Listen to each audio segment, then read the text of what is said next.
Ladies and gentlemen, welcome to Cast Dice, the podcast that explores the great big wild world of tabletop gaming that exists today. It has been said many times, mostly on this podcast, that we are in the middle of a gaming renaissance. There are just too many good games out there that we can spend our hobby time or our hobby dollars on these days. It can lead to a serious case of what the kids call these days, I believe, fear of missing out, or I think FOMO. Anyway, so this podcast explores some of the games that my guests and I either play or have written, and some of the big industry events that are sort of shaking the gaming world today. Now, today we have one of those guests that I mentioned in the first part. That is someone who's written a rule set. Now, this is a man whose name I've been hearing about for years and has written a fantastic rule set that's been around the traps that sort of really captures that post-apocalyptic feel and is on my short list of games to play. Now, he's back with a brand new game that captures one of my favorite literary and cinematic genres, and that is cyberpunk. And of course, if you've been watching gaming news, you'll know that I'm talking about Reality's Edge. And if I'm talking about Reality's Edge, I, of course, am talking to Joseph McGuire, although today we'll be calling him Joey. Joey, welcome to Cast Dice. Well, I'm very excited to be here. Yeah, man. Oh, I don't know where to start. I have 1,000 questions for you. So let's talk about your freshman gaming experience, effort. I don't want to make it sound trivial because it isn't. I know that you contributed on a number of game systems over the years, but your first full independent game was This Is Not a Test, and it has been around for a little while now. And I've seen tons of people playing it. It's featured in Dave Taylor's Armies, fantastic hardback Armies book that came out last year. Tell us a little bit about that, because if folks aren't aware, that is a really cool post-apocalyptic game. Okay, so long story short on that, back in 2013, so I've always been a big post-apocalyptic fan. I love how the idea of mankind being given the tools to uplift himself and then promptly misusing that to either destroy. So, yeah, that veers either into the post-apocalypse, the dystopian cyberpunk future, things like that. So I decided somewhere around in 2013, I really wanted to design a war game. Like you said, I had written some supplements for people in the past, but I had never kind of taken the reins for myself. And I started out with, studying different mechanics. Mm-hmm. I'm not a math guy by nature. Mm-hmm. So I just started looking at different systems. In fact, the precursor to to Reality's Edge to This Is Not a Test was a rule set that I called the kitchen sink. Because It was like every rule set in the world, I looked at all the mechanics, I threw it in. Because as a game designer, my number one goal wasn't to make what I would call the most innovative game possible. I'm not trying to reinvent the wheel that runs very well. Right. I want to give folks a fun play experience, hopefully something that's different, but yet feels a little bit familiar. So after a couple years of play testing, we withered away what I would consider all the bad concepts that I started with, because, no plan survives contact with the enemy or play testers. Mm-hmm. I mean, my first game was so bad. When I convinced a friend and my wife to play. Oh, and it was a travesty. I'm assuming you're talking about the kitchen sink, not This Is Not a Test. So kitchen sink is TNT, though. Nice.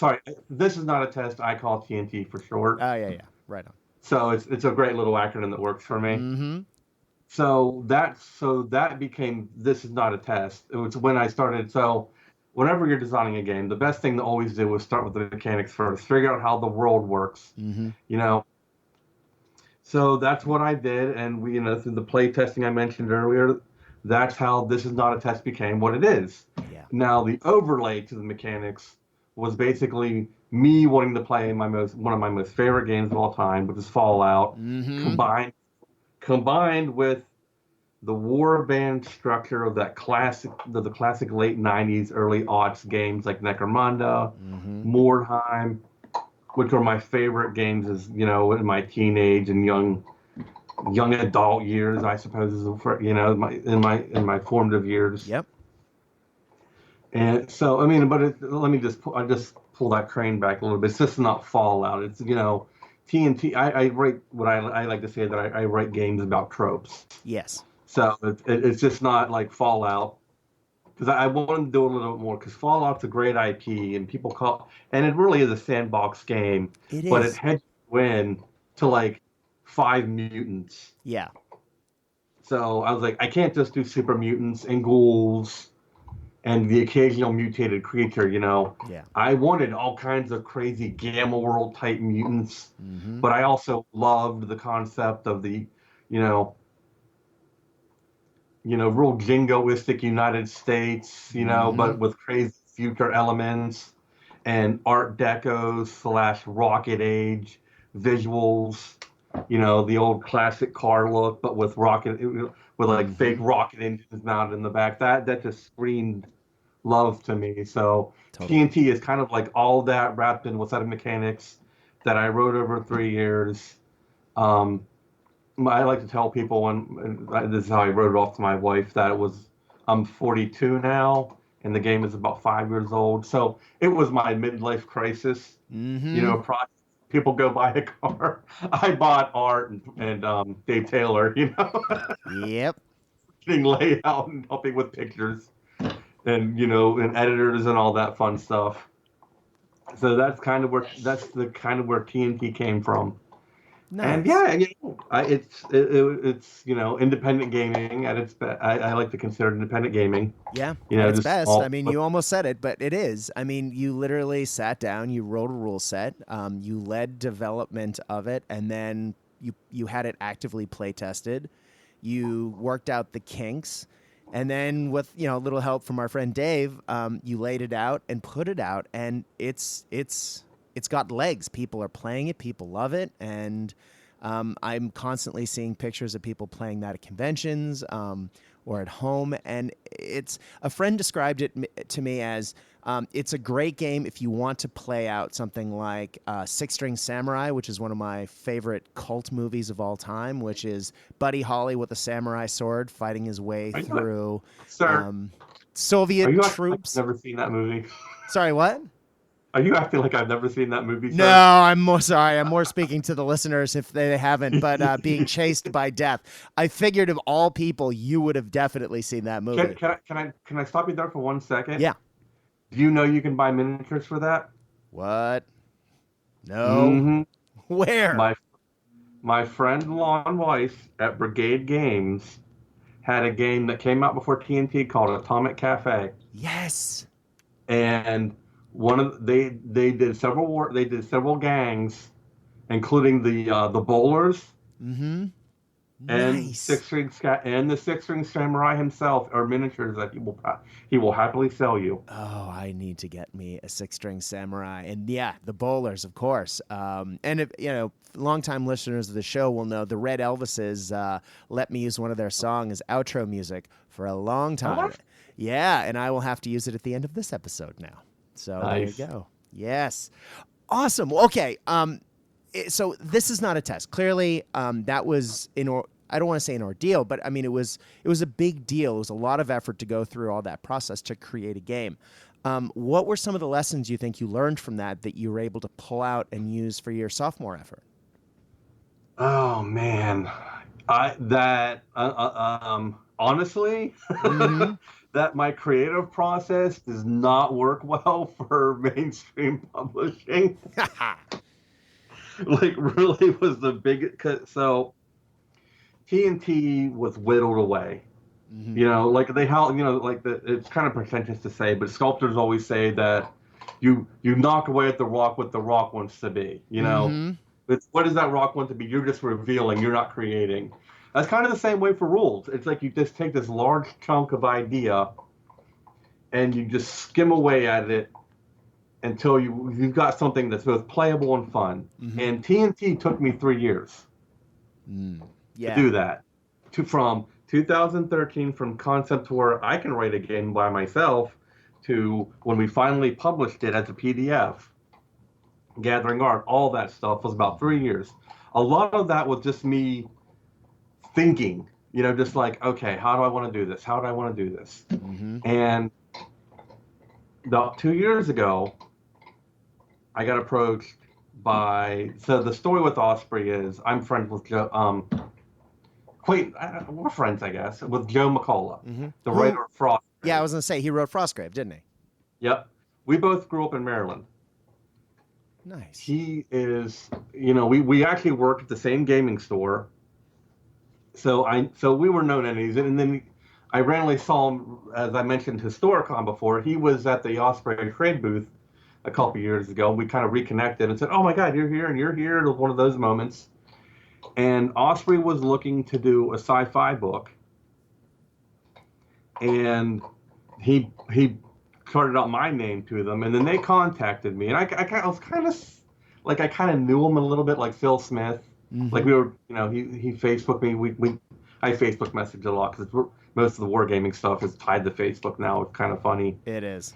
And they were like, did you want to do something? Because believe it or not, like 3 years ago, it's 2013. God, I'm sorry. My time's getting away from us all. 5 years ago, I got an email from Osprey.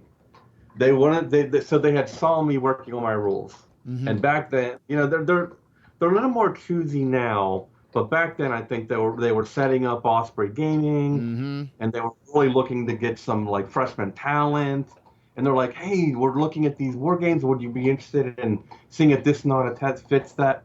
And I looked at their parameters, and I was like, well, they wanted like 80 pages, and I had like at that point 140. Oh, yeah. So I was like, oh man, because they were really there back then. They're like, we really want to stick to this format. The blue books. Yep. I don't think I could make it work, and I kind of wanted to do it on my own a little bit too. So I said, no, thank you, I appreciate it. And then when the offer came around again, I'm like, okay, not so much as Osprey is more established, as like I feel a little more comfortable being able to let someone take over, a little bit. Yep. And so I guess back to my original point, sorry for the tangent. Oh, that's all right. Is what took me 3 years to do was supposed to take a year. That didn't happen. Okay. Yeah, that's a big ask for anyone, is to cough up a game system in a year, at least from my experience, especially if you want to play test it and make sure it actually works. It was a little bit more than a year, but there was like some background negotiations going on that kind of drug on a little bit, and then by the time the hammer dropped and said, okay, now we can start, we're official, this is going to happen, get to work. And I was like, oh, okay. My length of time wasn't really their fault or my fault. It's kind of the way how the chips fell. Yeah. So, and they've been very generous with the time. The timeline kept shifting for me. I was like, okay, guys, I can either deliver you something and not really quite, I don't think it's ready and I don't think you want it. And they're like, okay. I mean, honestly, if I had my way, I'd probably have another year. You can never let things go. You're just like, oh, let me tinker with cyber, because I kept tinkering with various parts of the book. But this is one of the nice things about working for publishers, like, okay, this is your cutoff date, this is where you got to be. And for their trouble, the original contract stipulated 40,000 words. I gave them 80. Ooh. Yeah. Over delivered. It's saying it's not a picture podcast, but video, but this is like a phone book. Yeah. An A4 size phone book, which I guess maybe the kids don't now these days, but Bible sized. Yeah. Because I kept like, okay, that's getting ahead of myself. Sorry. No, that's all right.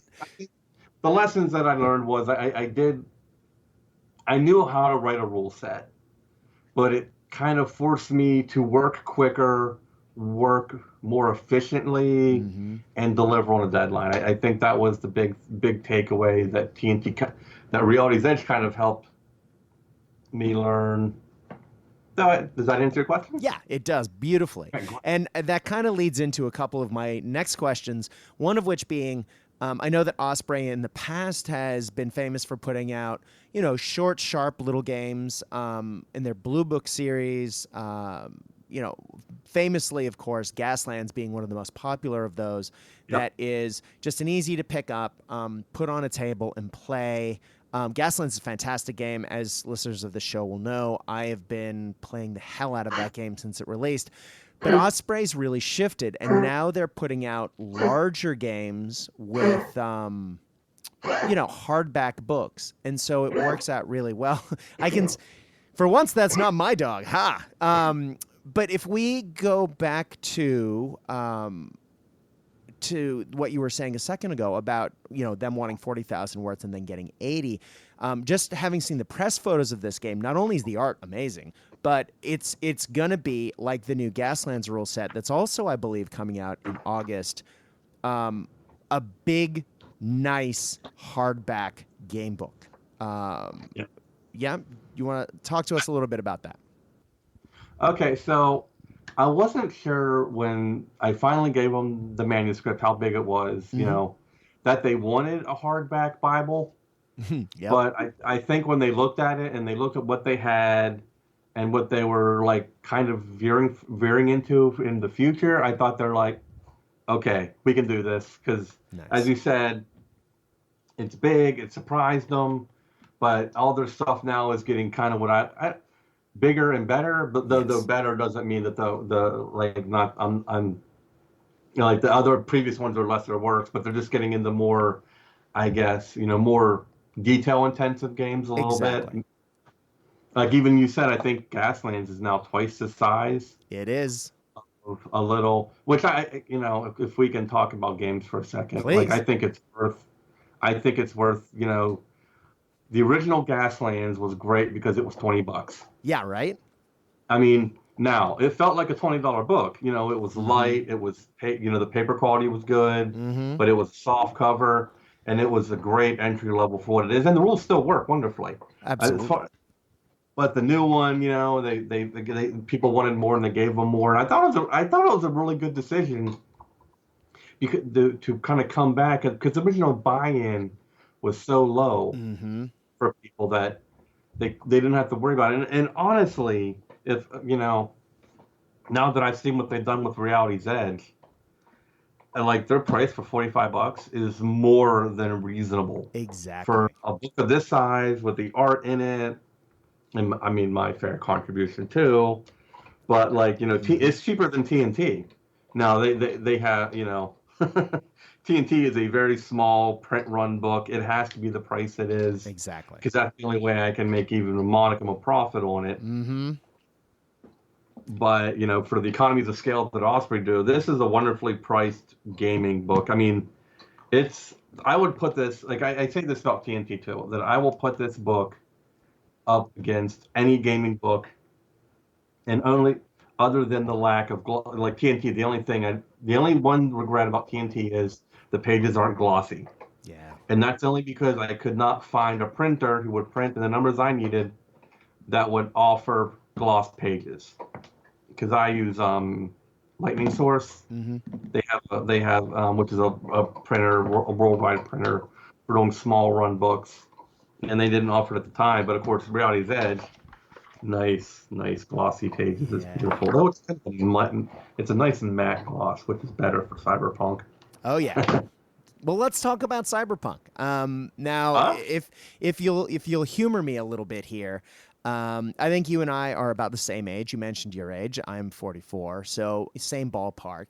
And when I went off to university, good friend of mine, Jared, recommended a book to me called Neuromancer. And, I love the idea of punk, and, I was listening to a lot of ska and punk in high school and loved sort of the dystopian world sort of described in the music of the Specials and, bands like that. Yep. And then started reading that, and wow, it literally changed the way I looked at reading, because before that I'd read a lot of random science fiction, fantasy, and game books galore.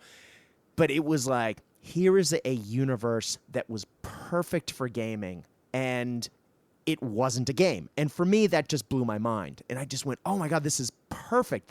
I would love to put this, in a game. And I know games like Shadowrun existed, but that was almost, it was role play at the time, and I was getting out of role playing, and I was well into tabletop wargaming, having been a GW fan at that point, which, having talked to you off air, I think we also came from a similar, point of view, background. But just the idea of, a dystopian world where everything's gone wrong kind of thing. Government no longer provides support. Everything sort of falls to big corporations. Yep. And just technology gone awry. And it echoes movies like Akira and, of course, Johnny Mnemonic and... why am I suddenly blanking on the name of the Angela Bassett movie where,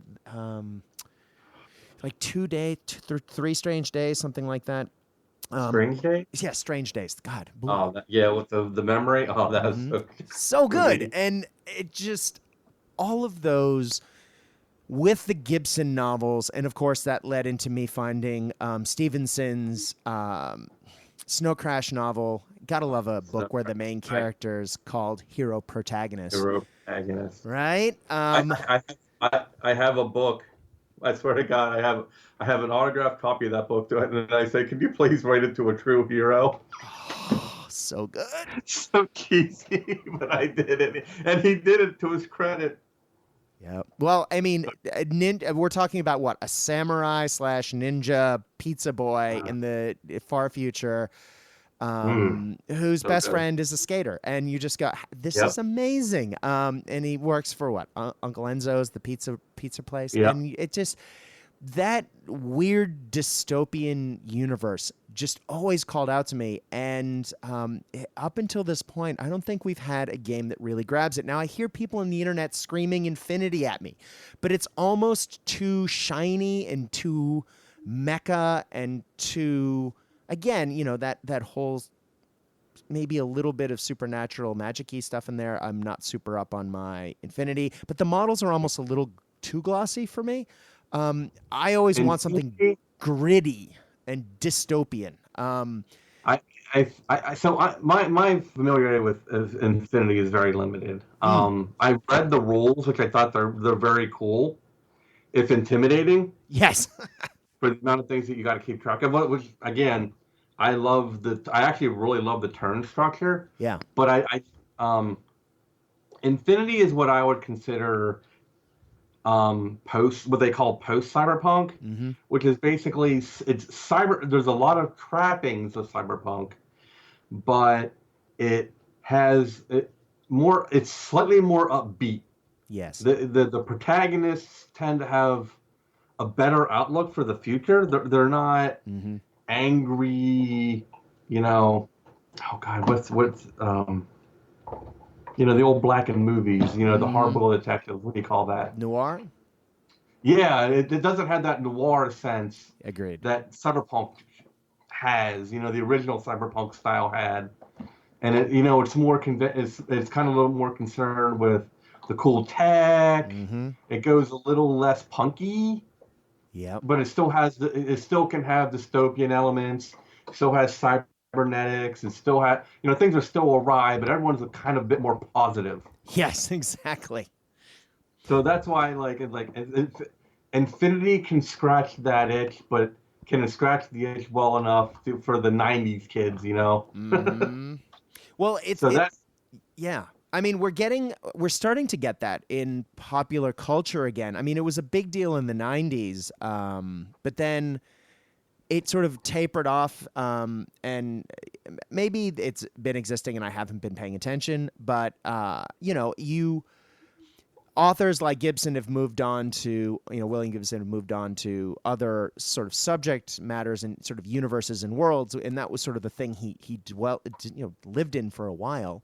But, we're starting to see video games like the upcoming Cyberpunk 2077 with Keanu Reeves. And that looks to be not the shiny future. That looks to be the same kind of gritty cyberpunk that I'm kind of looking for in a game.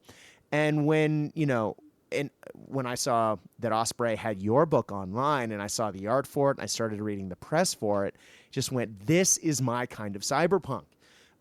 Talk to us a little bit about your inspiration for what, I mean, I know there may have been a negotiation with Osprey about what kind of game, but you mentioned that they kind of wanted a sci-fi game. How did this come to be? I think we both walked into negotiations, but we hadn't really talked about that we both wanted a cyberpunk game. They said we're looking. They hadn't done a major. They had done like Tomorrow's War. They've kind of hit that nice generic sci-fi feel a couple of times. But I think they were going. They're like, wow, we want to do something a little more gritty. I was like, I would love to do cyberpunk. And when I was talking to Phil Smith, he's like, I want to do cyberpunk too. That was the negotiation for cyberpunk. Nice. We both walked in there we both wanted cyberpunk. We just didn't know it. So that's how we landed on it. Now I would say my hands down, I love Neuromancer. Everybody loves Neuromancer. It started, it's like the granddaddy of the genre. It is. But my favorite, and I think I said in an interview one time that if I had to pick, when ranking for Reality's Edge, it would be Snow Crash and Neuromancer. But if I had to pick an island and I could only take one book with me, it would be Snow Crash. Yeah. As my favorite cyberpunk novel of all time, which is funny because Snow Crash is satire. It is. It's meant to be satirical, kind of not like it's not trying to make light of the cyberpunk genre, but it's just to be like a satirical cyberpunk novel. But it ended up kind of like reinvigorating the genre. Like it redefined, like, I don't know, like it hit so many high notes. It just like the perfect flavor of cyberpunk for me. Where, like you said, like it's everything's commodified. There's corporations, but I love they have economic zones. Exactly. Which I love, which for people who may not know, the idea is that the world has been divided up into little Desmonds, little domains. Some are owned by the big corporations, some are little corporations, some are even nation states. Like United States maybe like they still own Washington, D.C. No corporation runs that bureaucratically. They own it. But, how impotent are they? Pretty dang impotent. But there's still a power, even if it's a minor power compared to some mega corporation that runs all the freeways between here and California. Yeah, exactly. But like that was like, if you had to pick what makes Reality's Edge world tick, which it was a deliberate decision that I kept the fluff to a minimum, where in TNT, a lot of the fluff deals with my hometown of Cumberland, Maryland. Because I always imagined what would my hometown be like, and I built a story narrative from there. But of course, it's all, I run sandbox games. It's make it whatever you want. But I kind of like, I would say I did a third of the world building for Reality's Edge, where I call the world is the sprawl.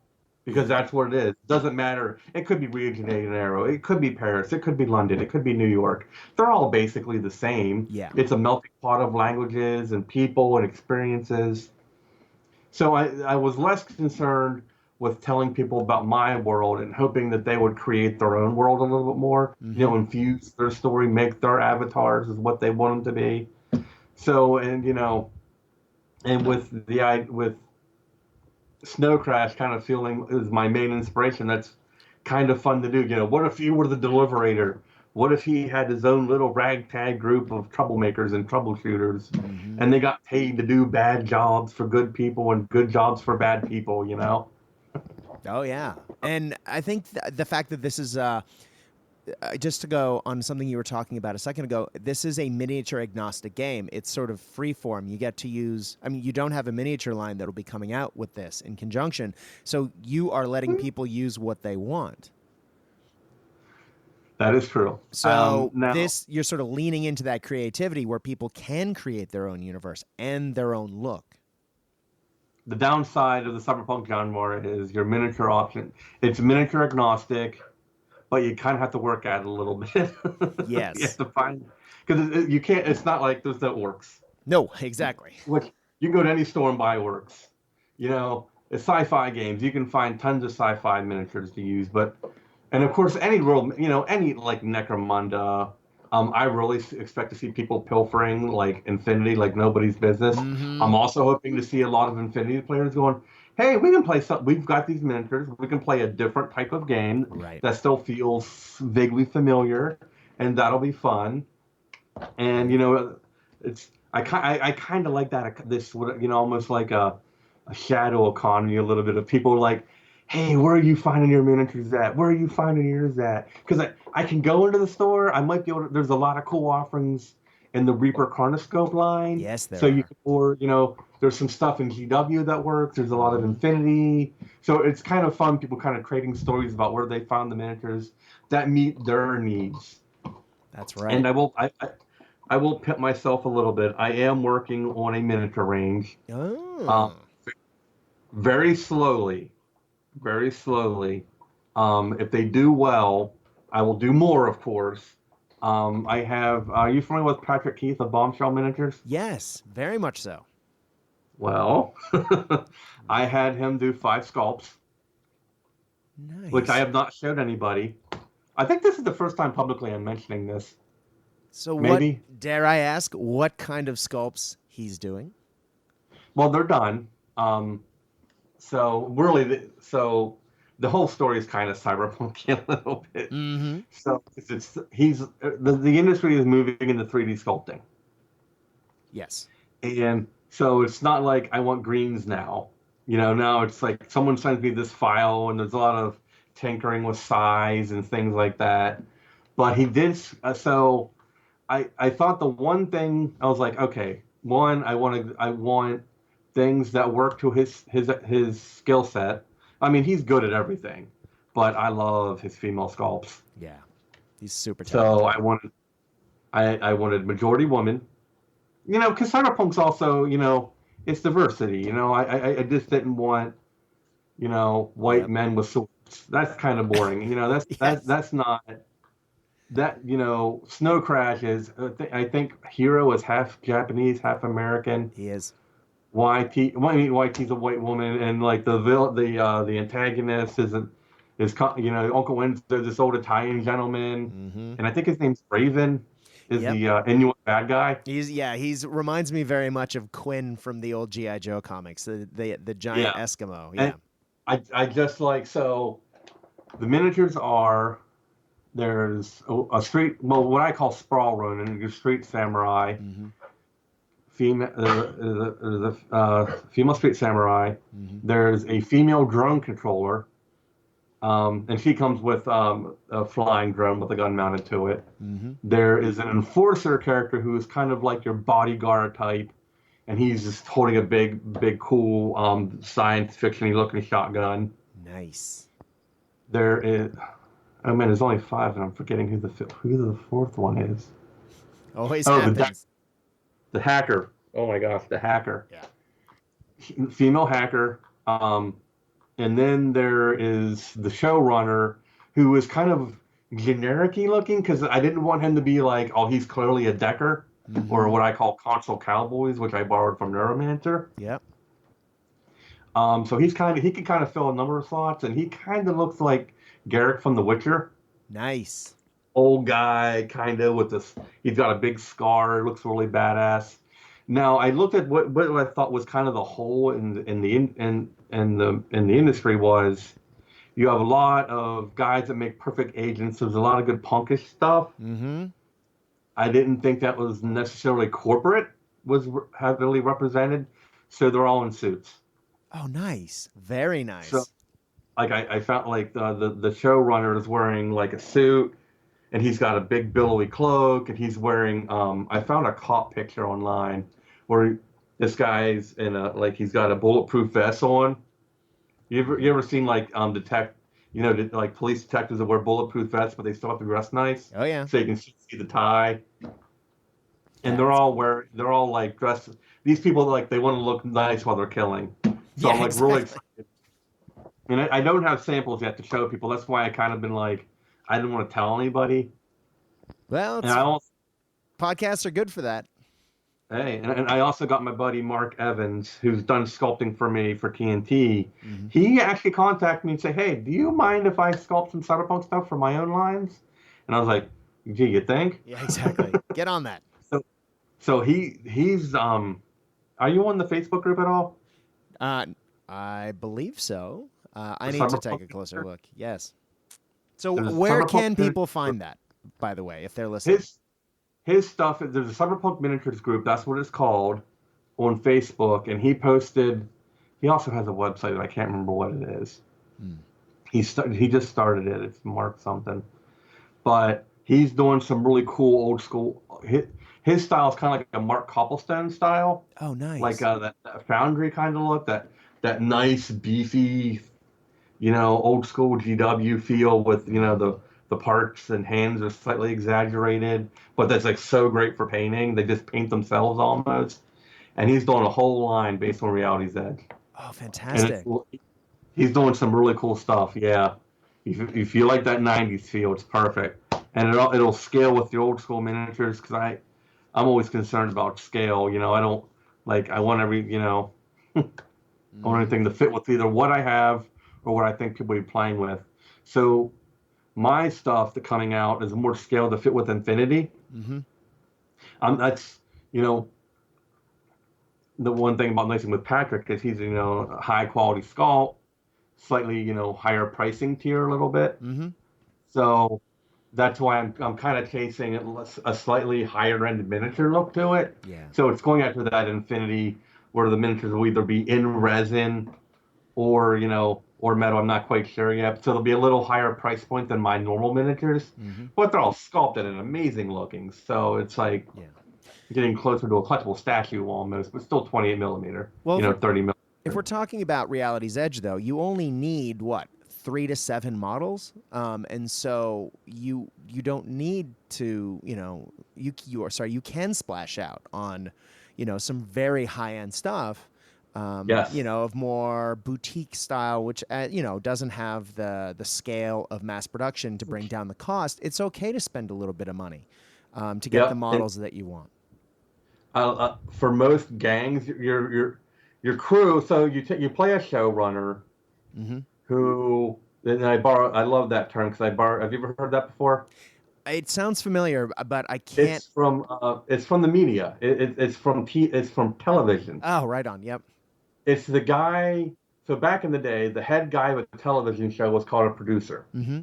Then everyone wanted to be a producer. So then you had like 6 producers, but nobody knew who was in charge. So they still had to say who was in charge. So producer became someone who was involved with the show, maybe funded it, maybe helped write, but doesn't mean the person who made all the critical creative decisions. That person became a showrunner. Nice. And I thought that's a perfect name for someone like you can imagine like a small time mercenary, has some experience under his belt, bringing a motley crew together. Mm-hmm. And so, like you said, you only need the maximum crew.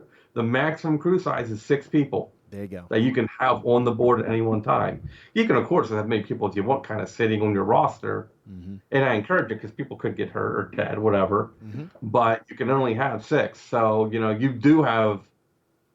can get attached to a miniature.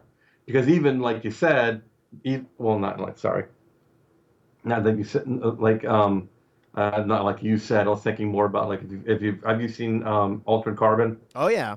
Oh, yeah. With receiving? Mm-hmm. It's cyberpunk. You don't necessarily have to die if you've got the money to spend. Right. So you can fall in love with your favorite model, and there's ways of quote unquote decanting or resleeving a clone. Mm-hmm. So that's all in the book.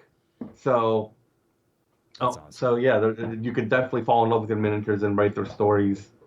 And there's not a high price. It's whatever miniatures you want. You don't need too many of them. Mm-hmm. So that's kind of like how the miniatures work in the game. So yeah.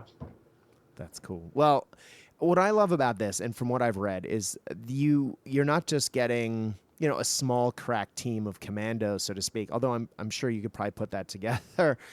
If we're Sort of. sticking with, I mean, you have actual diversity in models in what they can do on the tabletop, and that ties in with something that we haven't seen a lot of in miniature gaming, at least done well, which is the idea of hacking and being sort of on the net, so to speak. I'm trying to think of the terminology you used in the game, but yeah, just the mechanics of having having cyber attacks and attacking online while the game is going on.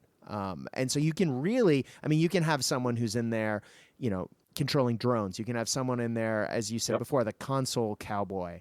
And while that's going on, you have street ronin, or gangers, or just people who are along for the ride, which really allows you to create something interesting and unique.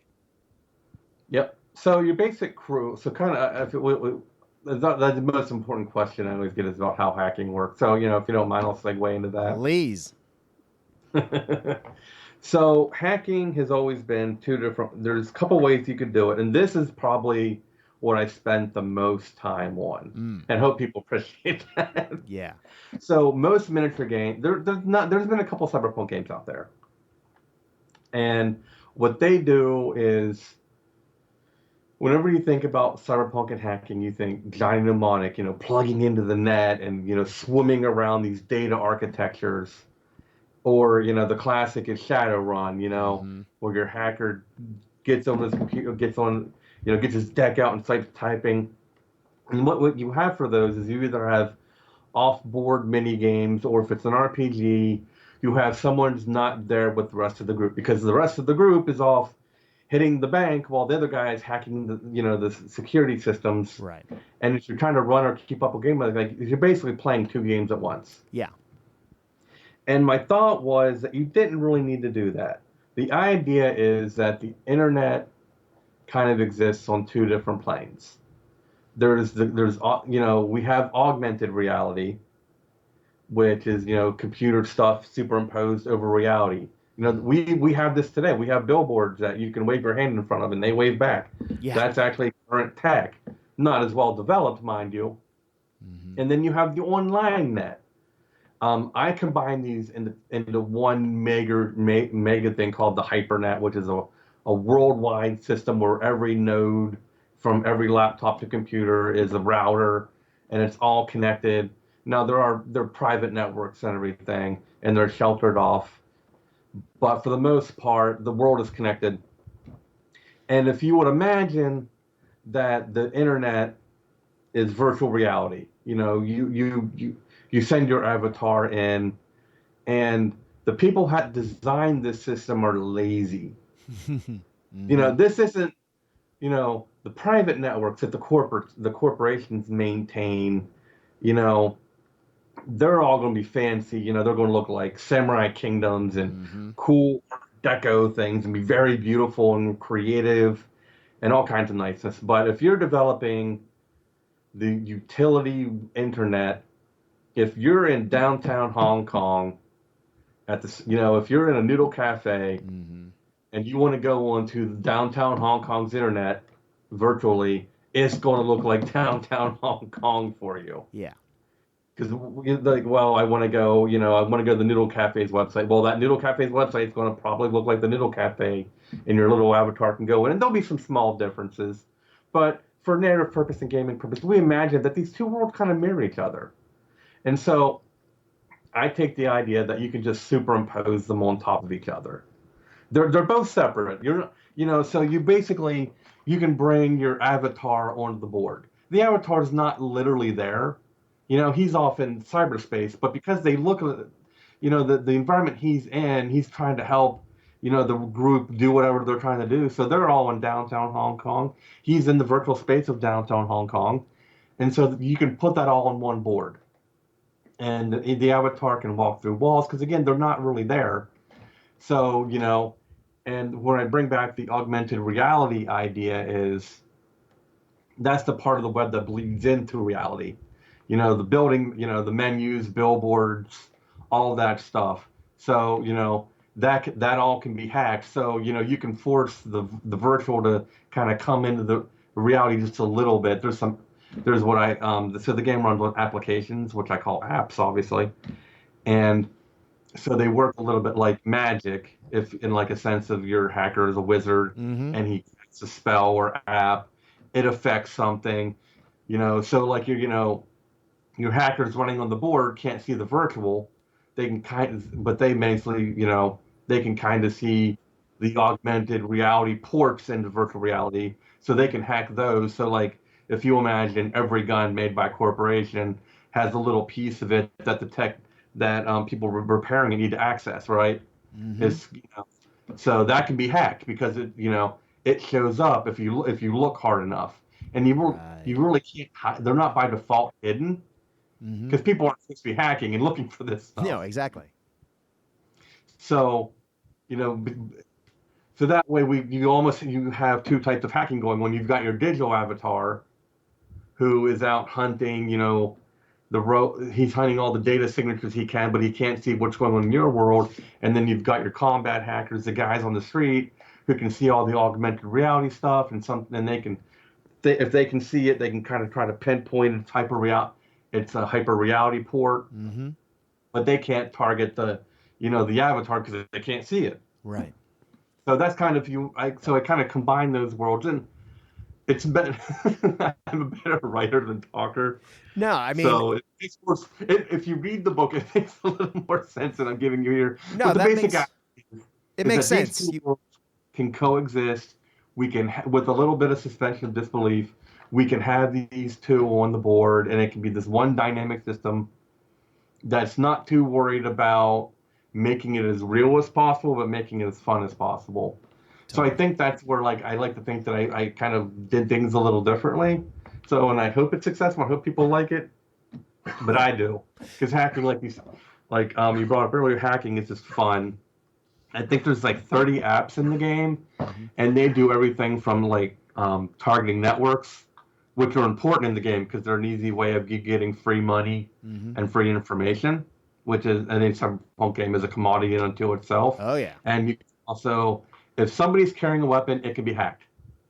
That's awesome. And sometimes, even if that doesn't make sense, guns can, everything made by a corporation has a chip in it, whether you want it to or not. If nothing else, so they can turn it off for you at their own convenience. So like, there's actually like a market.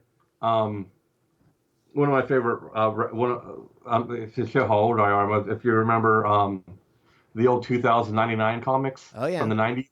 They had Punisher 2099. One of my favorite plot points was he had an old Smith and Wesson gun because it couldn't be hacked. That's right. I forgot about that. Yeah. If you imagine that everything can be hacked, people, getting those old guns is kind of hard. So anything, anything corporate made can be turned off, messed with. And there's a caveat in the book saying, I know it doesn't really make sense. You can hack a simple club. But we imagine the corporation figured in some way of doing that, like either, sheaths goes over it, weapons get sheaths, guns turn off, whatever. So hacking, anything that's a possibility to be hacked can be hacked. Yeah. So when I started writing the book, one of my parameters for success was the day a street samurai punches himself to death with his own cyber hand. Yeah. Yes. Which is entirely possible. A little hard, but it can, because there's. God, I hope so. There's an app called Overload that lets you you can do a couple of things. You can what I call bricking, which is a term for turning something off permanently in game, or you can cause things to burn out and to do brief damage. So yeah, conceptually that's quite possible. And beyond targeting weapons. One of the later, during play testing, we thought apps were great, but they were kind of underpowered a little bit. So my friend Evan kind of gave me this idea of hacking the environment. So I sat down, and it's like, well, the reason I didn't have those rules initially was everyone's terrain's different, you know? Yeah. Like, I don't know who's going to use buildings, who's going to use roads. Mm-hmm. But then I sat down and I had a hard thought about it.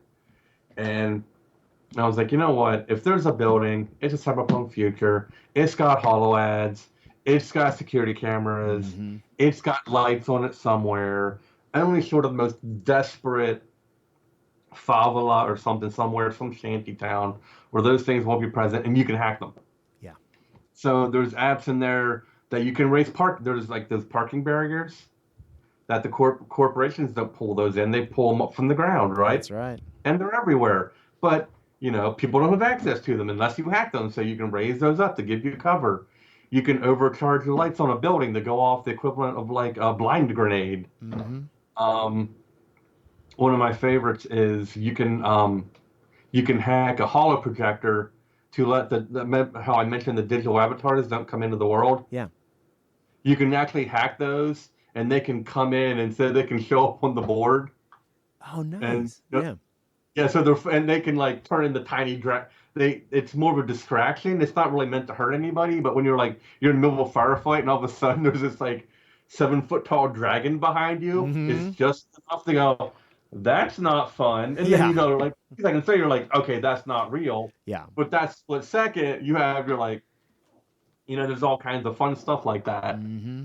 That apps that let you do that. So I'm really happy with the apps. I really think people are going to have a lot of fun with it. Nice. Yeah, I love your comparison to the supernatural. I think that's a great way of putting it, because you have, as you say, like your equivalent of a battle wizard on the board as far as a street level hacker, but then you can also have the people sort of off the board who are, you know, in their hardcore hacking rigs, who are, you know, almost like ethereal creatures floating around manipulating the board while you go. And that's awesome, man. It really it gives a granularity to it while still making it manageable and fun on the tabletop. Well, the idea was so that every crew there's 10 different character types, and your leader can be can be 8 out of the 10, and you can have 2 of it. Max type is 2. You can have 2 of any type in your crew. But I wanted it to be possible that you didn't have to take hackers. Nice. If you wanted to go like straight punchy or straight shooty, you can, and the digital avatar still meets the requirements of completing missions that require hacking. That's why that was important for me to get that in there.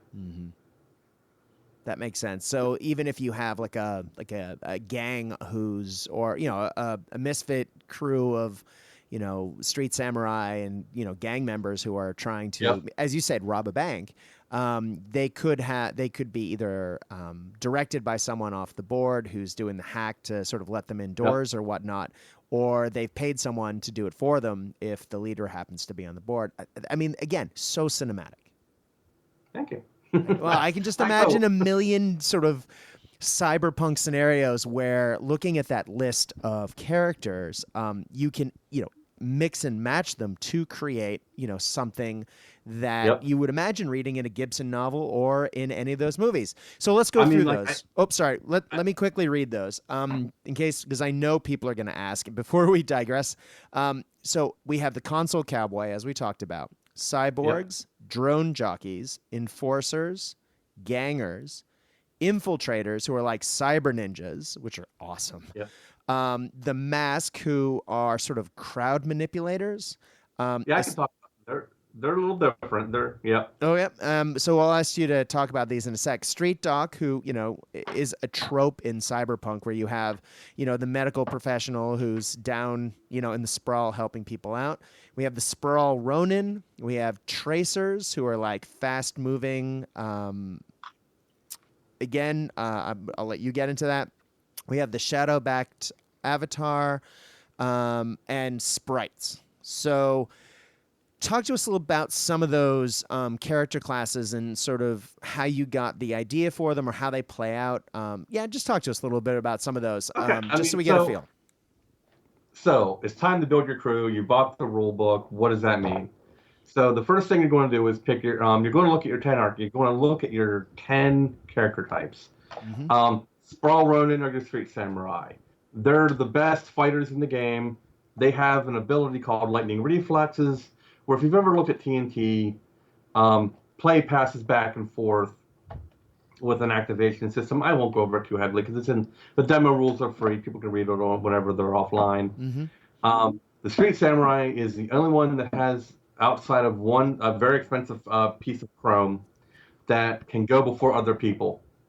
You basically, he's like, I'm going to go before you, and you take an opposed agility test, and if he passes, he beats the guy, he can go before that guy takes his action.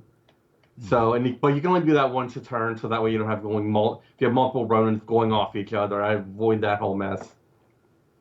But they tend to be your best shooters too. So like they have the most slots for carrying equipment, for carrying weapons. You know, they're your fast guys, they're your hand-to-hand guys. Let me look at my list right here. Where do I put that? There we go. Okay, so the next one was a console cowboy, which is he's not your only hacking option, but he is your best hacking option. That's his big thing. He gets the most apps. Biggest, they're not allowed to carry. They tend to be lightly armed, but if you let them get hand to hand, they're dead, kind of situation. But if you let them get charged anyway, you probably lost the mission already. Yeah. So then you have your cyborgs. They're split into heavy and light because I wanted to go both for that crazy heavy cyborg with the chain gun trope, but I also wanted Major from Ghost in the Shell. Yeah. So for that, not necessarily heavy armored, but kind of like quick and fast, but still more armored than human. And they're the only ones that can start a campaign with a full complement of cyber body parts. Nice. In fact, that's their trope. That's what they do. They're like, you get free, cyber torso, free cyber arms, free cyber legs, free cyber. I think they come with. The only thing they don't come with are cyber eyes and a cyber brain implants. But everything else for them is all cyber. So they're immune to they can't be gassed, that kind of thing. Then there's the drone jockey, who is kind of they get a drone. The way they work is the idea imagines that corporations like to be in charge.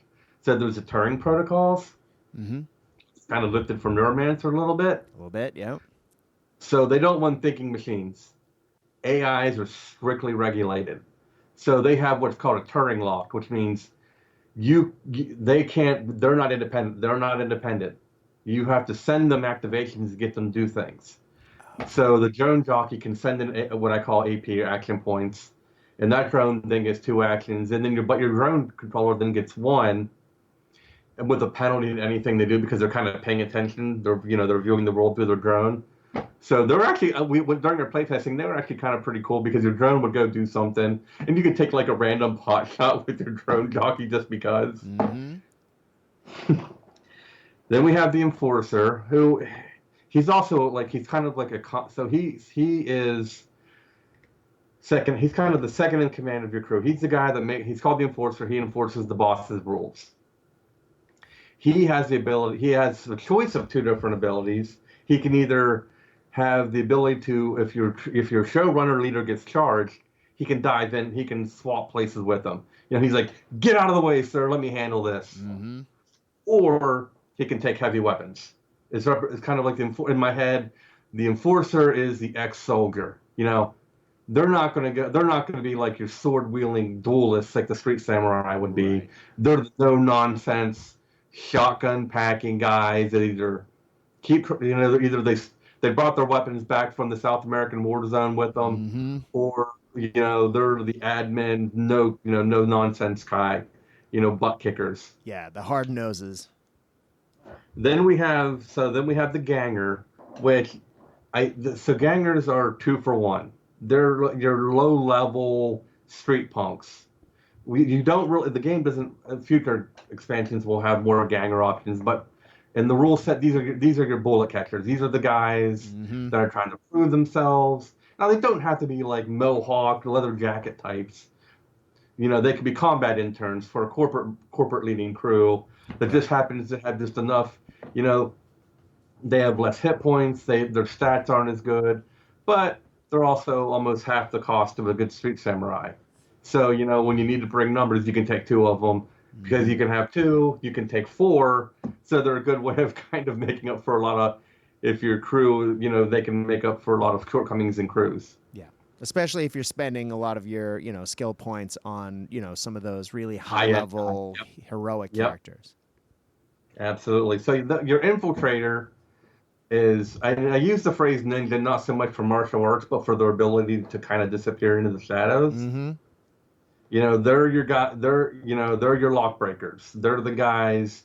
Do you need someone to deploy in the middle, next to the, near the objective? Mm-hmm. Do you want to be able to walk along the board edge, staying hidden and never being revealed? These are your guys to go to. Got it. They also are your other hackers.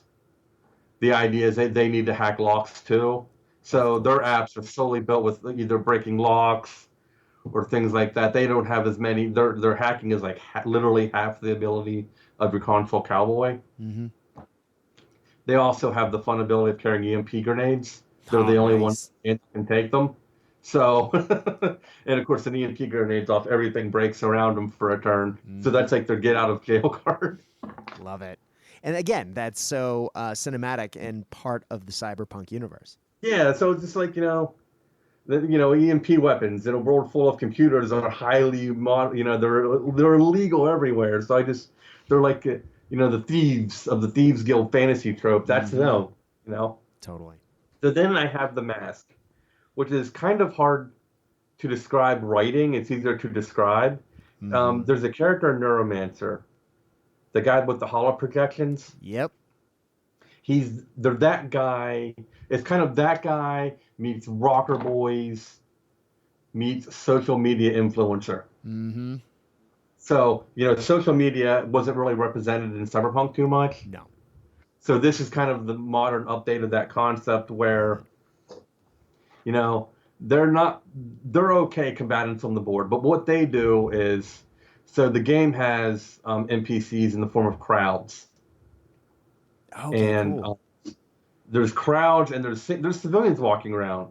It's a sprawl. There's tons of people everywhere. So almost every scenario, you've got a 4-inch, what I use 4-inch templates of crowds floating around. And of course, once gunplay starts, they start moving and running. They can even disperse. Masks have the ability to jump into them. Oh, nice. And they reappear in another crowd. Mm-hmm. So it's the idea is that's on the tabletop version of disappearing into the crowd. That is so cool. They also have the ability to take a single civilian and turn them into a crowd. The idea is they said, "Hey, everyone, meet at this point," or they faked a news like, "Hey, the celebrity's coming, come check it out." Mm-hmm. They're online talking up, and on the campaign they do a lot of fun stuff. They add your reputation of your showrunner because they're online talking about how badass he is working the social media. This may be the first time on tabletop wargaming that social influencers are actually, social media influencers are actually on the tabletop, and it's awesome. Now, let me give it a little bit of a shout out. The invention of that crowd surfing thing wasn't mine.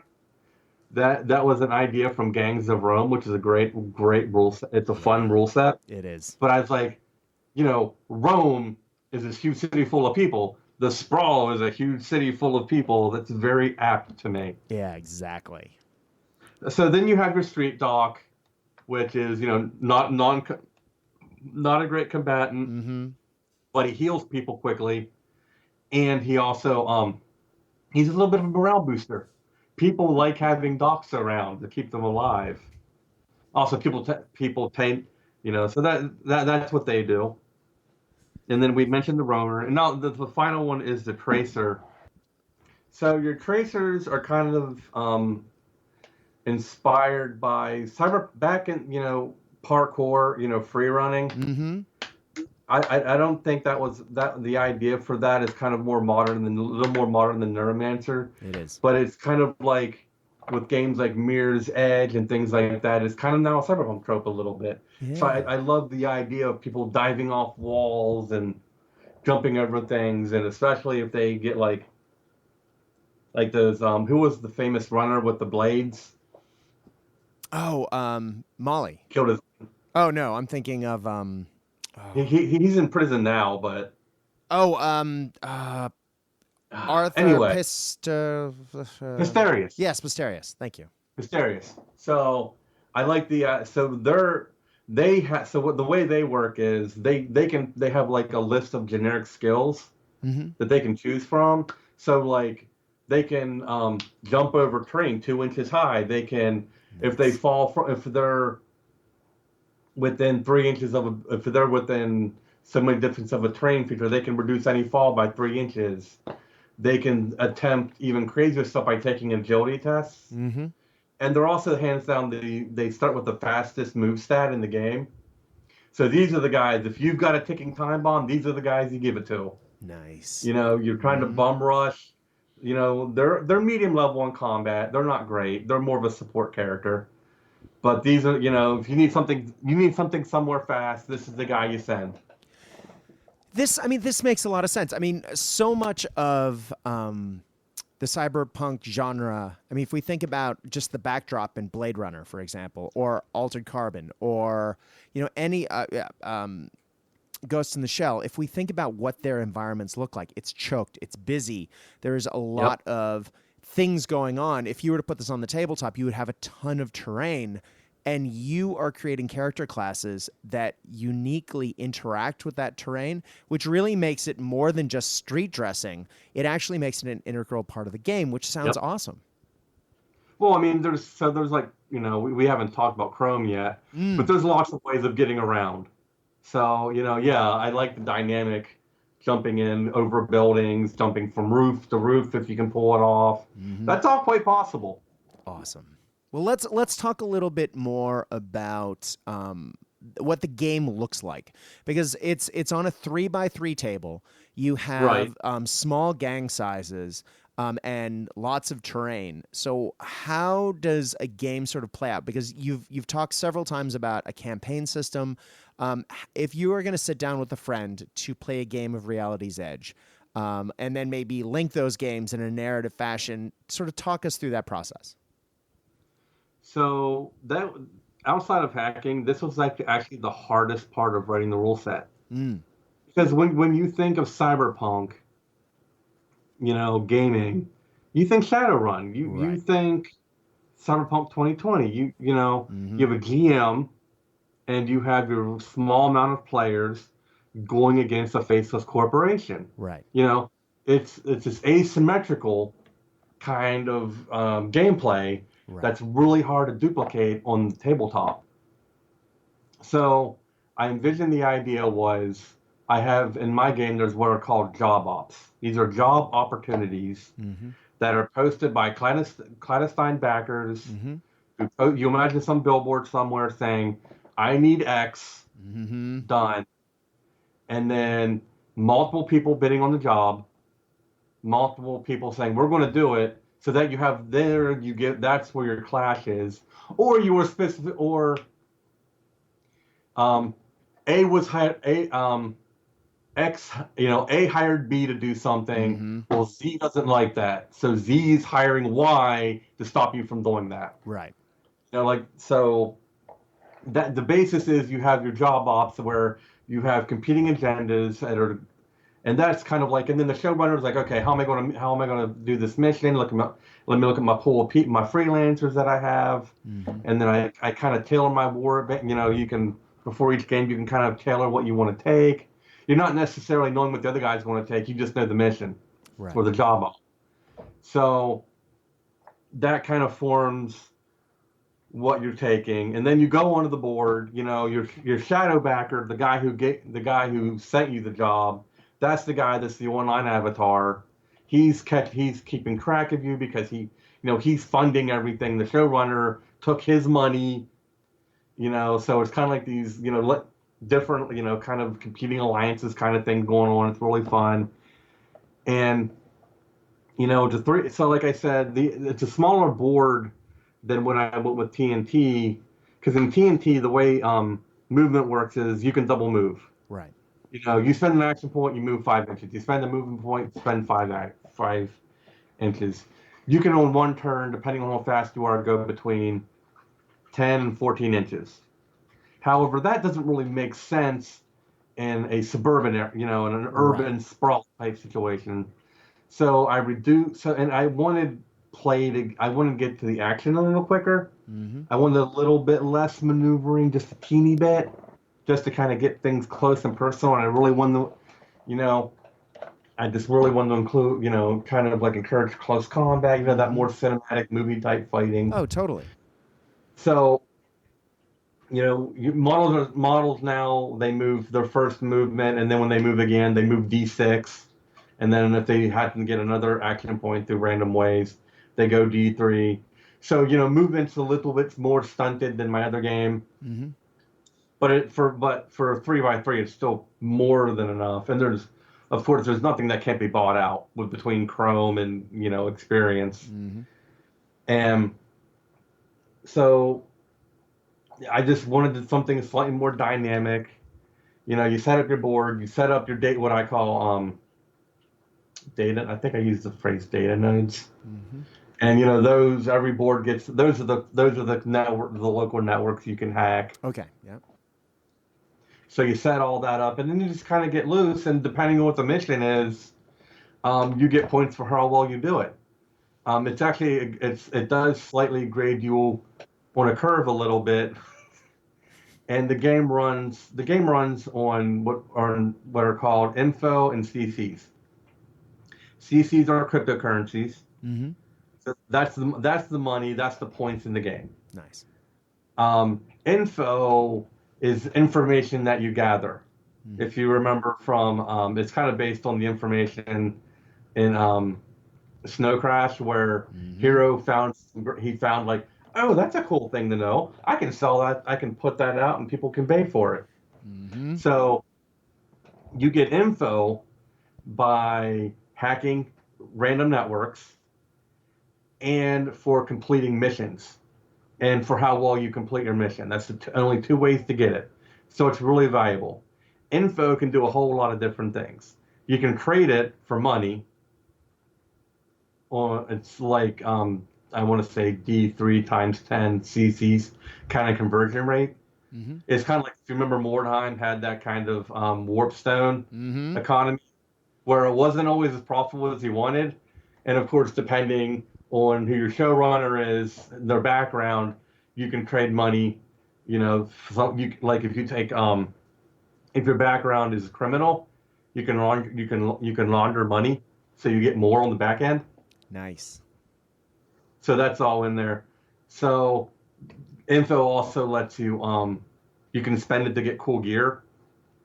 But what gear is available in the net? What gear in the black market is always kind of random because you don't know what they're going to give you. Yeah, right. What's going to be. You can also spend info to get more rolls to see what's random. Love it. So yeah, I'm actually really excited to see what people do with. So the idea is, your showrunner is trying to not only get CCs, but he's also trying to get info, because info is really important on the back end. It's a kind of the strategic resource a little bit, where money can buy you things, but money can't buy everything. No, definitely. So that's kind of how the campaign system works. Is that you play a game on a 3x3 board. We found most games about an hour and a half. I'm not a huge fan of games that are over half an hour. Yeah. They have their place, and I love it. But I like spending some time playing a little bit. Yeah. If you know the rules, it can be as quick or slow as you want. Mm-hmm. But I kind of like that drama of seeing how things play out. Yeah. And by the same token, not taking 3 hours as well. It's a game that runs through its run through its chops, has some depth, but doesn't take the rest of your life. About an hour is about where people are happy. Nice. They've played long enough to make their showing up, putting models on the table, and building a crew to be worth it. Whereas they're not getting bored. It's over before they get bored. Nice. Or it's like where the tension meets its natural limit, and everybody's happy. Nice. And the game itself has consequences because these games are usually linked in a campaign. Yes. Nobody can really get hosed too bad. One of the things I like about, like, for instance, TNT does well is you can lose the game horribly. Dice don't go your way, but the random after game rolls and setup is designed that your warband will be like, oh, they got some cool experience, they got some new toys, so okay, cool. I'm kind of evened out, or if I might even be a little better, even if you had a bad game. Reality's Edge is a little more punishing because it's kind of cyberpunk. The world is out against you, but like I said, nobody can die if you got the money. The survival table is a little more forgiving. You can only die on a D10 roll. Nice. Yeah. That was TNT is 20%. This game is 10%. And that was kind of the funny thing of the injury table in a world in which ultra medicine exists. Yeah, right. Fantasy and post-apocalyptic games, you have a lot more freedom. You're like, oh, the guy has a missing leg now. Okay, well, in Cyberpunk, this guy can walk down the road and have it regrown. Right. Or get a cybernetic replacement or any other, inventive way of fixing that. So there are downsides to all that, of course. Yeah.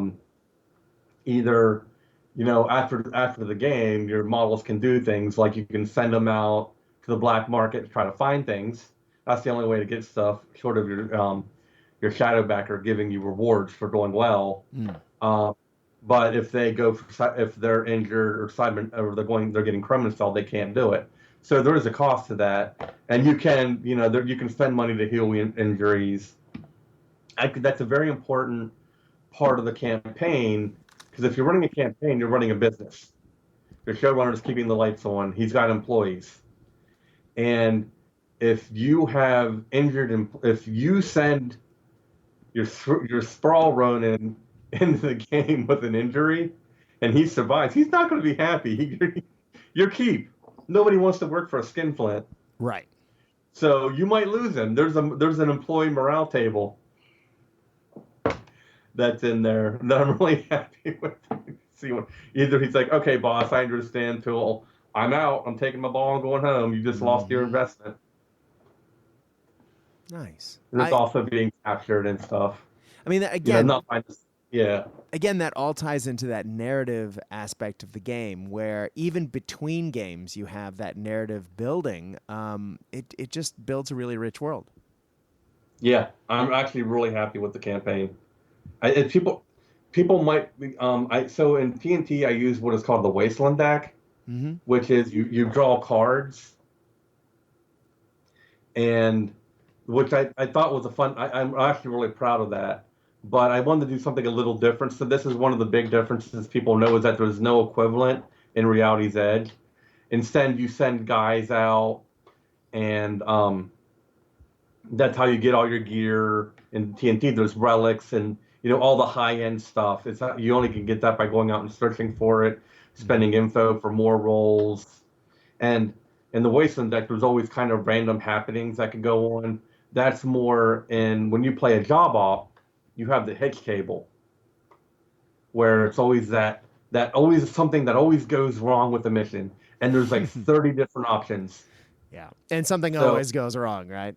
So a job op, when I say you'll never play the same game twice, is kind of true, because a job op, you roll to see what like let's say the job op is, I need a VIP escorted. Well, then we're going to roll to see who the VIP is. Maybe he's a guy your employer has employed and he wants to keep him safe. He wants to go with you. Yeah. Maybe it's an employee of a rival concern who doesn't want to go with you. Right. So you got to drag his ass out. Drag his butt out. Of course, that job op is weighted, so that's a harder mission to complete. There's more reward for doing it. Right. So there's always a little bit of variable in what the mission is. And then the hitch table gives you everything from smog, creatures showing up like rats, maybe some local, like there's what I call the dodgy hood net, Mm-hmm. which means the local network is really crappy, so hacking takes a penalty. Nice. To my favorite is probably Dogtown, where if you've ever seen, you ever watch videos of any third world nation, there's dogs everywhere, Uh-huh. and they're people just kind of ignore them and they're super friendly.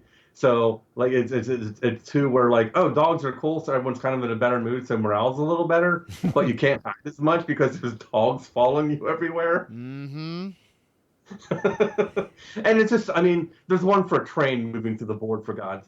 There's no, that's not true. My favorite is a train one, where one opponent picks a board edge, the other player picks a point on the other board edge, so that you draw a line between them, Mm-hmm. and randomly that determines a train coming through the area. Very unsafe. Because there's this famous Chinese, I want to say Chinese market in Hong Kong. No, it's in Taiwan. Mm-hmm. There's train tracks running through it, and people set up on the train tracks. Yep. The pairs, and then they know when the train's coming, so they all pick their stuff up and move out of the way. Yeah. It's inspired by that. So there's like all kinds of random things that can happen, and with 30 of them, every game will be totally different. And I really want people that chaotic. And then there's a random number of crowds and civilians running around. So on like one hand, it's kind of like, that's why I have fewer crew members. So it allows there to be this background noise of stuff to kind of not, like, I don't want to say keep track of necessarily, but pay attention to. Mm-hmm. So, I really feel like each game kind of captures that, how you feel if you were going out into the sprawl at night to pick up a scientist. And the other guy said, no, no, I can't let you do that. Yeah, exactly. And go at it. All right. Well, you mentioned Chrome before. Why don't you explain what that is? So, cybernetics. Mm-hmm. When you're starting out with your crew, you can buy cyber body parts. These are actually pretty cheap compared. Like, I want to say a cyber leg is almost the cost of an assault rifle. Which and if you were to actually do like a serious RPG, that wouldn't be true. Right. But I wanted to encourage people to take them, but not so they could make the decision to take them. So in the beginning, there's kind of like this cheap, low level. You can take a lot of basic cybernetics if you want. And there's also a nice selection of things like the Dentatus is in there. You remember that? Is that, the name's familiar. Is it the... So we won't go into detail of what it does. Okay. Because it's a little X-rated. Oh, I know exactly what that is. Yep. Thank you. From Snow Crash, yep. And that element, I'm not going to... So let's just say it's a hidden weapon that gets you out of situations. So if you get captured by corporate security, you can jailbreak yourself. Right. You can buy a cyber limb if you want to punch harder. All that stuff is there. Nice. And it's cheap. But I've been told some of the criticisms of when I talk about this is it's an outdated concept. But I love 90s cyberpunk. Yeah. And I love the cyberpunk RPG, 2020 RPG that has Chrome, has an empathic cost. Oh, nice. Yeah. As you layer on the Chrome, your humanity just drops a little bit. Yeah. Now, I'm not running an RPG, so I can't, we're not making rolls with charisma. So that's important, where you're hulked up cyborg. So instead, what happens is, whenever you suffer a traumatic event, you can kind of lose control of your model briefly. And so what happens is, if you take 4 or more points of damage in a single hit, not overturn. So if you get hit by a shotgun blast, or if you fail an activation test, which requires you to roll 1 on a d10. So you have to make a cyber test. You have to make a test for cyber shock. And for every 10 points of Chrome you have, you take a minus to that roll. So if you keep your Chrome at a minimum, you're going to be okay most of the time. The higher you go up, the more trouble you're kind of weighing the benefit. Got it. And for the most part, it's minor things that it can do, like you go catatonic, you lose action for a turn. If you roll really bad, maybe you'll attack a friend.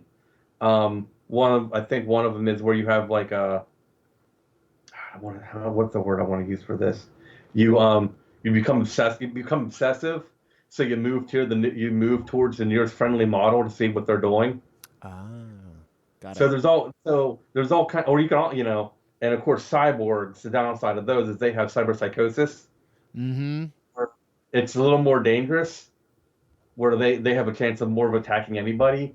Mm-hmm. So Chrome does have a cost, but Chrome lets you do a lot of fun things. From kangaroo extensions, which let you leap onto buildings, to micro thrusters in your feet, so you can fly. Mm-hmm. You can boost your run speed. You can take a neural link for your gun. Awesome. That classic trope Oh yeah. of giving yourself a +1 to hit. It's actually really cool. There's that's actually a common ability that you can share. You can take a special type of drone. If you don't want to take an attack drone, you can take like a surveillance drone, Mm-hmm. and he gives that ability to everyone within 3 inches of him. So you got like this moving pod. So there's all kinds of technological ways of overcoming problems. Okay, so then there's higher end Chrome, Mm-hmm. which the high end stuff is the fancy stuff that you have to send out your crew members for. And there's all kinds. There's like infravision that gives you can see in the dark. There is ablative armor, which gives you more hit points. You imagine it's like you're just adding chunky, it's like thermal armor, but better. Nice.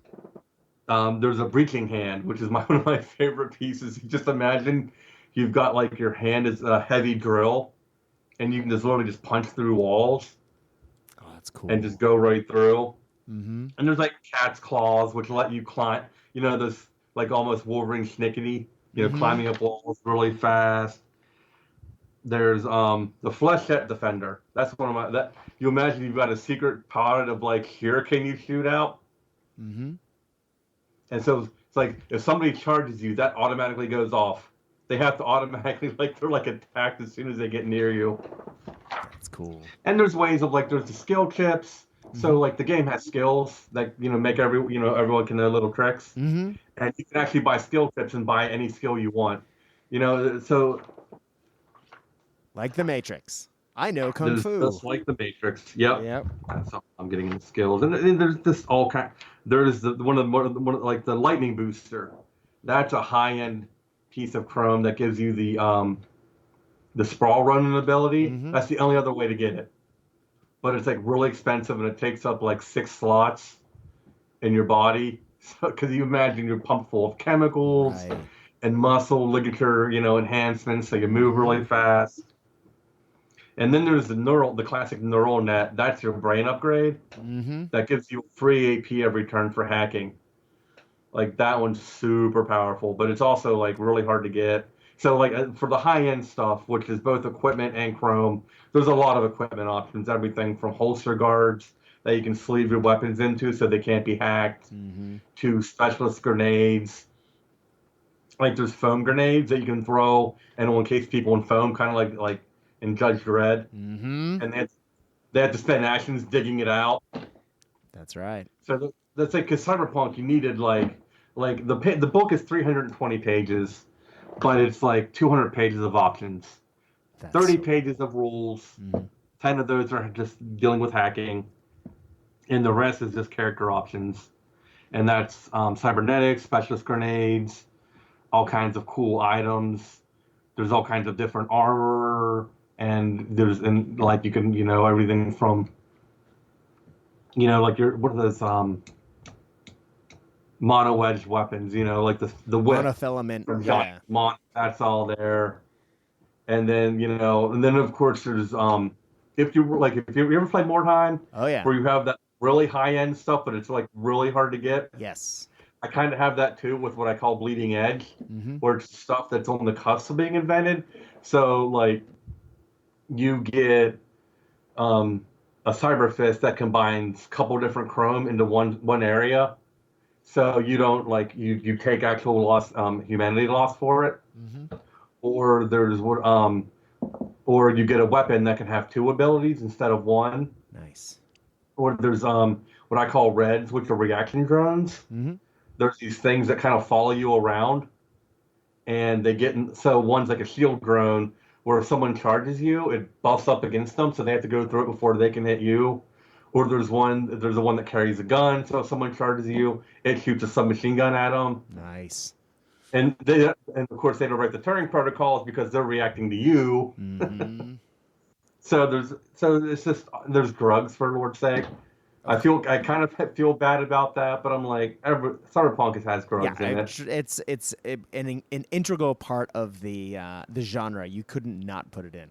And of course, there's one that gives you better initiative, but it causes you to like you can randomly hallucinate. Every drug has a drawback, and there's addiction rules for taking it. You have to roll at the end of every game, and if you become addicted, you have to buy it every game, or they suffer penalties. And if they don't buy it, and if they suffer it again, you have to buy 2 of it. Mm-hmm. I think it's up to like you have to buy 3 doses if you get like super addicted, which is kind of hard to do, but yeah, but still it exists. And as you say, there's a set number of pages. Maybe less than a third of the book is rules. Actually, what, 30 pages? A tenth of the book is rules? 30 pages of pure mechanics. That's right. And then from there, it's just options. In essence, I mean, you've just given us a fantastic base game. And then you've given us tier upon tier upon tier of options that bulk that out, that sort of encompass every single little bit and piece of cyberpunk genre that I could think of. And then you've mentioned tons of other things that I loved about cyberpunk way back when that I hadn't even thought of and you've thought of. Clearly, you've put a lot of time into this, man. And it sounds amazing. I cannot wait to get a copy in my hands, and B, get it on the tabletop. It's a deep dive. I love giving people options. I really hope people feel the love for the genre that I have, and that it's got all the fun. It's got all the fun little tools and gimmicks, but it's still cyberpunk. Yeah. It's. I want people to I want to feel like they're like playing Shadowrun a little bit on the tabletop. That they're going on missions and it's cool, and they've got their little crew, and I'm really hoping that vibe gets across. It's just not a science fiction game. No. Well, it sounds like you've given everyone the tools to make it not the science fiction game, which is fantastic. I'm so glad that we actually get a game that fits the genre. Super excited to play it, man. Now, you said the game comes out on August 22nd. Yes. And it will be published through Osprey. I know my local friendly gaming store will be carrying it. If people want to get it and they're concerned that their local FLGS can't get it, I recommend that you go talk to your local friendly gaming store, ask for it, pre-order it so it's coming. But if you want to get it and you don't have a local gaming store, where can people find it? I mean, clearly the Osprey website, but is there anywhere else? I'll be selling it on my website, worldzenpublishing.com. I'll be setting up pre-orders soon, and actually mine will come with a bonus. I'm going to release an STL, which is an electronic. So if you've got a 3D printer, it'll be some gubbins. I'm not sure yet what it'll be. But if you pre-order through me, you'll get that. So I think it's going to be. I've been over the last year. I've been working on a model with a friend called Chris Caparel, who's a really good 3D designer. And I don't know if you saw the piece of art for Reality's Edge, where it's kind of like almost Necromunda looking, where it's like these kind of gangers. Mm-hmm. There's a big bay of monitors behind them. They're all kind of shooting. Yes. As these guys rappel in, that thing behind it is that's a data node. What phrase do I use for it in the game? That's that data node that you hack. Nice. And that's the network neighborhood, and I'll be releasing that as a model. That's so cool. So like that in my head, that's what that looks like. It's based on, if you've ever seen Blade Runner, there's in the background, there's a street light randomly with monitors attached to it. That's all right. And it's perfect. So I'm thinking I'll release that, and people can print them as many as they want. And because I'm not really 100% sure it works as a model, because the tops are really thin. Because like a lamp post in resin might be a little delicate. Yes. But I mean, you can also go through Amazon. But I like supporting the friendly local gaming store or my website.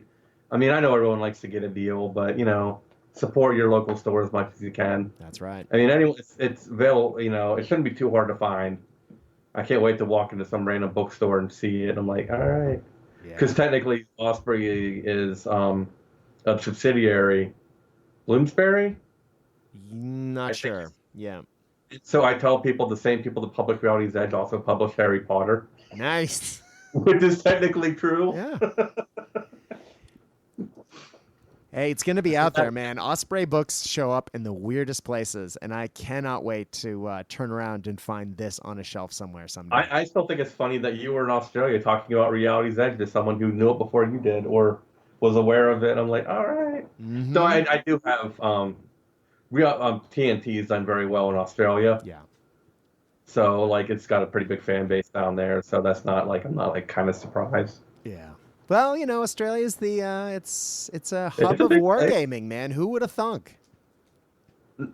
Yeah. I mean, a lot of English-speaking countries. We're not Germany for sheer density of gamers, Mm-hmm. but hey, Man, if you I want to love talk about density to gamers, Australia has an astonishingly high percentage of wargamers per population, given that our entire country, which is, roughly the same land size area as the domestic United States, given that we have the entire country has the same population size that the city of Tokyo has. It's astonishing how many wargamers are down here, how many game designers are down here, how many people who just love hobby are down here, man. It's a magical place to be with all the kangaroos, the spiders, and the wargamers. That's us. it. Well, Joey, man, thank you so much for coming on to the show today. It has been an absolute pleasure to talk to you finally and to talk about Reality's Edge, man. I cannot wait for this game to come out. Thank you for making the time. I know time differences are wacky between Australia and the rest of the world, just to finish the last thought, but it is greatly appreciated that you came on today, man. Hey, we're punched up against my bedtime, but hey, I appreciate the opportunity. And it was a pleasure to meet you. And actually, this was a really fun interview. I'm not stressed or anything. So thank you Sweet. very much. Boom. That's how we aim to please down here, guys. I hope you have enjoyed this episode, listening to it as much as Joey's enjoyed being on it. As always, if you would like to give us feedback, and man, you guys have been coming out of the woodwork lately. Tons of messages coming to the Facebook page. That's Cast Dice, CASTDICE. If you type that into the Facebook search engine, you will find me. I am the only one who answers that page. My name is Brad. Hi. If you would like to give us feedback about things you liked or things you would like us to do, or even if I did something you didn't like, let us know. This is generally a solo endeavor, but I do it with feedback from fans, or listeners, even if you're not a fan. So again, thank you for taking the time to listen. As always, it is greatly appreciated. Please let us know if you have any thoughts, and looking forward to talking to you guys soon. Now that the house has been moved and the rig is back up, Cast Dice is now back open for business full time with guests aplenty coming. Tons of great content coming in the coming weeks, and I can't wait to share some of that with you guys. As always, as we say on Cast Dice, when you are playing the games that we love, I hope your beverages are cold. I hope your dice roll hot. But more than anything else, I hope you have fun. Thank you and good night.